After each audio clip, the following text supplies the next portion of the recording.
새롭게 구성되는 22대 국회의 법조계가 바라는 건 무엇일까요? 신세아 기자가 대한변호사협회와 한국법조인협회 등 법조단체 관계자들의 목소리를 들어봤습니다. 4.10 총선 전국에서 강대강 대치를 벌여온 여야.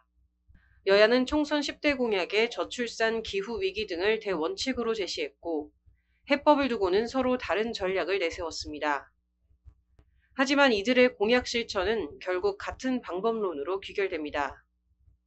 선거를 통해 국회에 입성하게 되면 국민과 약속한 공약을 현실화시키기 위해 법률을 만드는 일을 하게 되기 때문입니다.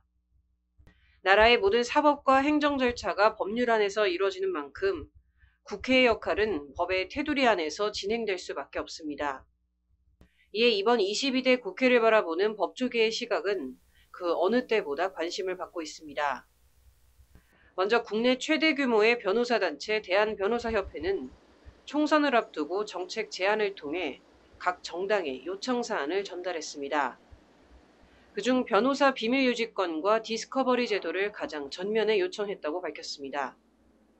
대한민국이 더 발전하길 바라는 국민들의 열망이 있고 저희 변호사법에 따른 법정단체인 저희 대한변호사협회 역시 마찬가지로 국회에 염원하는 정책들이 있습니다. 그 주요 내용은 우선 저희가 가장 바라는 거는 국민 기본권 보장을 위한 사법제도 개선이라고 해서 변호사, 의뢰인 간 비밀 유지권, ACP라고 하죠. 그것과 증거 개시 절차, 즉 미국식 디스커버리 제도를 도입하는 것을 가장 전면에 내세워서 요청을 한 바 있습니다. 그 외에도 변호인의 조력을 받을 권리를 실제로 하고 법조인력 양성제도 개혁, 또 미래지향적 법제도 구축이라는 타이틀로 저희가 약 10개 정도 제안을 드립니다.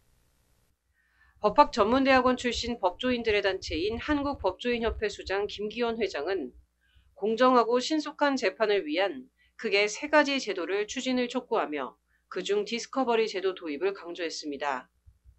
22대 국회에 말씀드릴 만한 내용을 어떤 주제로 말씀드리려고 하냐면 공정하고 신속한 재판을 위한 방안이 될 것 같은데요. 이에 대해서 3가지 정도를 고려해 주셨으면 합니다. 첫 번째는 디스커버리 제도를 도입해야 된다는 부분입니다. 지금 현재의 재판은 입증을 하지 못한 쪽이 패소하게 되어 있는데 이런 부분 때문에 불리한 증거를 가지고 있는 측에서 자신이 가지고 있는 증거를 숨기면 억울한 쪽에서 패소하는 경우가 생깁니다. 이외에도 김 회장은 판사의 수와 연봉을 늘리고 판사의 재임용을 더 엄격하게 심사할 것을 제언하고 재판 과정에서 법조윤리가 잘 지켜질 수 있도록 제도 마련을 요구하기도 했습니다.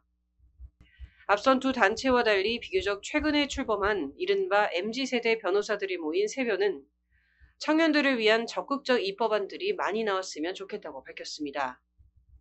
전세 사기 사건 같은 경우는 특경법 적용이 안 됩니다. 전체 피해 금액은 사실 뭐 100억대, 1000억대 엄청 크잖아요. 개개인 피해 금액이 이제 2, 3억이다 보니까 특경법 적용이 안 되고 그래서 처벌이 좀 낮습니다. 관련해서 지금 국회에서 입법안 발의가 다 되어 있는데 통과가 안 되어 있습니다. 그래서 이 특경법 처리가 돼야지 되지 않을까라는 게 이제 저희 의견인 거고, 특히 전세 사기 피해자들이 사회초년생이나 신혼부부가 많기 때문에 청년의 입장에서 아울러 송 대표는 저출산 관련 육아휴직 정책, 형사공탁 제도 개선 등도 함께 필요하다는 의견을 내놨습니다.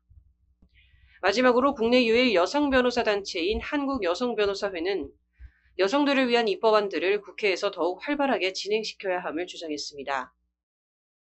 이번 국회에서는 좀 더 여성, 아동, 다문화, 한부모, 가정, 권익 신장과 관련된 입법이 많이 됐으면 좋겠고요. 무엇보다도 전문직 여성들이 활발하게 활동하고 있는데 아직도 유리천장이 존재하거든요. 이 유리천장을 깨트리고 고위직이라든지 전문 분야의 여성들이 많이 진출하는 그런 입법들이 있었으면 좋겠습니다.